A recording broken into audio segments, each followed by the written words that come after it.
来看汉光演习呢，今仔日是第6天，早起是伫南口的国小来模拟中国定律，咱到底要安怎来应变？同时也来进行自卫战斗，也有救护的演练。因为这宪兵呢是来演练兵力，也有物资转用的情形。即届就连美军送来的刺针飞弹也对外公开。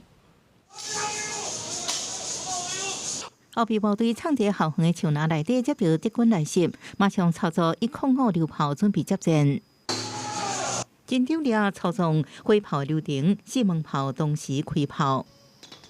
汉光41号演习已经来到了滨海暨滩岸战斗阶段呢，而陆军的2登6旅炮兵营模拟共军这个登陆了北部地区之后呢，出动了1洞5榴炮支援前线作战。汉光41号演习第6日，也是自016旅全旅教调的第10日。国军乌起强军大规模登陆，上备军队伫前线交战，后备部队已经正做集战力，伫后边支援用105榴炮打击敌军。后备部队也进行自卫战斗演练，城市无人机进入战场环境，透过放红色烟雾，代表看到敌情。调员快速赶去战术位置，交互掩护，继续向前。根据战场环境活用遮秘密变化下的姿势，过程当中也加入重情的情节。调员爱自救指挥，提悬战场综合率。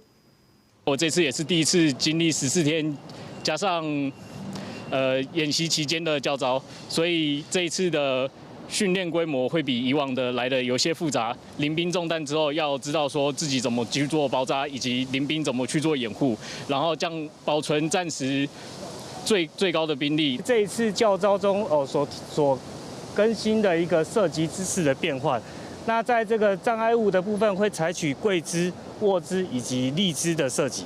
第半名宪兵部队全副武装出现伫台北市区街路，赶紧进入集训站。汉光演习今年有关聚焦首都保卫战，针对强军可能突袭进行重处，宪兵执行兵力物资转用演练，用集训伫地面下骹快速机动支援市区各个位置。宪兵会车厢出站，更个武器引人注意。这是美军援助台湾的人营在刺针飞弹，伫即摆操演提出来，应随时执行基层防空任务。宪兵指挥部表示，透过实战化训练，验证军民整合机制，运用这军等设施部署，增加战场转化韧性。记者综合报道。